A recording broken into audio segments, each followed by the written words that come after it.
My name is Zoie Stapel, and my narrated PowerPoint project for History 101 is on Babylonian captivity. I have never heard of Babylonian captivity until this class, and I thought it would be a great term to study and learn. What is Babylonian captivity? The Babylonian captivity, was also known as Babylonian exile, was an important period of Jewish history where a huge number of people from ancient kingdom of Judah were captives of Babylon. Babylonian captivity started on March 16, 597 BC and ended in 538 BC.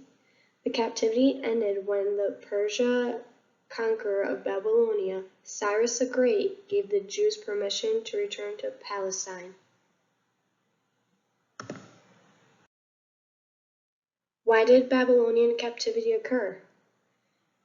The people did not accomplish the devotion to fulfill God's purpose for them. God's purpose for them was to bear the fruit of transformed characters and becoming a refuge for converts. The cursing of the covenant was the legal consequence of Israel. This means that Israel continually broke the Mosaic covenant, which obligated the Lord to discipline the nation with curses. Despite this discipline, the Lord always preserved Israelites because he also had made unconditional promises to Israel through the Abrahamic and Davidic covenants.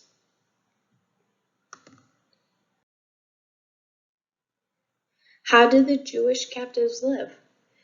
After Jews were forced to vacate their homes during the Babylonian exile, they survived by settling in villages near the Chebar River.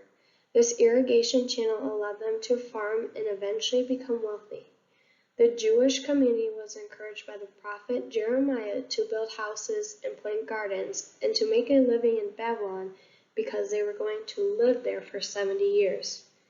After the 70 years had passed, it would be a test of faith to pick up and return to Jerusalem.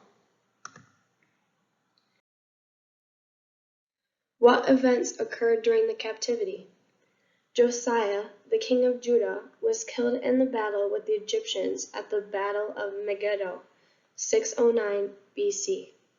In the following years, the court of Jerusalem was divided into two parties. One party supporting Egypt and the other party supported Babylon.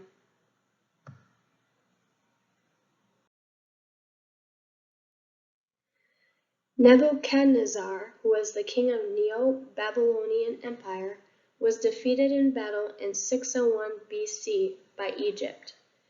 Judah revolted against Babylon, culminating in a 3-month siege of Jerusalem.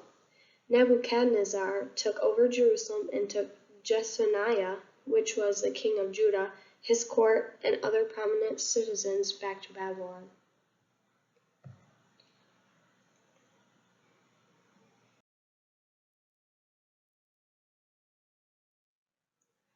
Nebuchadnezzar destroyed the city wall, temple, and the houses of the most important citizens. Zedekiah, who was the new king of Judah, and his sons were captured. The sons were executed in front of Zedekiah, who was then blinded and taken to Babylon with many others.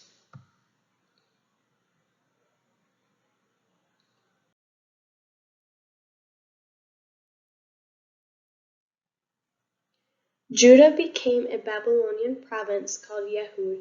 This put an end to the kingdom of Judah. The first governor appointed by Babylon was Gedaliah, a native Judahite. He encouraged many Jews who had fled to surrounding countries to return to or find safety in Egypt. Cyrus the Great ended the exile in 538 BC, the year after he captured Babylon. The exile ended with the return under Zerubbabel the prince, Joshua the priest, and the construction of the Second Temple. What impact did the captivity have on Jewish culture?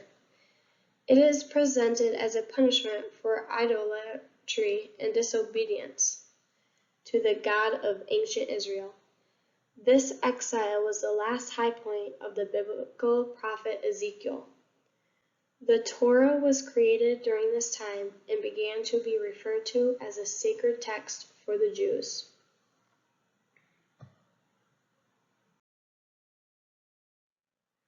What impact did the captivity have on Jewish culture?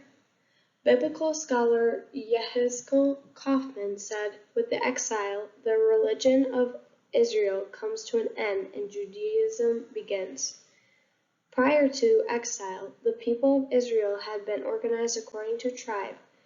Afterwards, they were organized by smaller family groups. What deportations occurred during the captivity?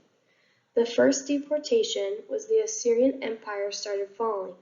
A combination of Medes and Babylonians rebelled and took over Nineveh, the capital of the Assyrian Empire. The Assyrian army retreated and tried to stop the invading Babylonians. Pharaoh Necho II of Egypt and his army attempted to reinforce the Assyrians, but was met by King Josiah, who then died in battle. The Babylonians were again victorious, and after a final battle, the entire land of Israel was under Babylonian control. The second deportation. Jehoiakim, the king of Judah, rebelled by sending neighboring countries against Judah. Then Nebuchadnezzar came and had Jehoiakim captured, and the temple robbed of its treasures. Jehoiakim died, and his son Jehoiachin took over, then surrendered to Nebuchadnezzar. Jehoiachin and 10,000 captives from the highest level of Judean society were then deported to Babylon. The third deportation. When Jerusalem fell, Jeremiah was among the captives to be sent to Babylon. He was freed by the Babylonians and was taken to be by the remaining Judeans, fleeing to Egypt for safety. Zedekiah, who was the last king of Judah, tried to escape but was captured. His sons were killed, and he was blinded and brought to Babylon in chains. The city and Solomon's temple were burned. The walls were broken, and the people remaining in the city were taken in exile to Babylon.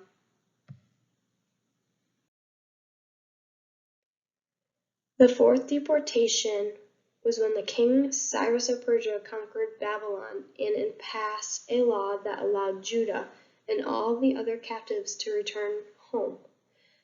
This restoration to the land was due to God's graciousness to the Jewish people. He promised Abraham and David that they would always be his people and that a son of David will always rule in Jerusalem.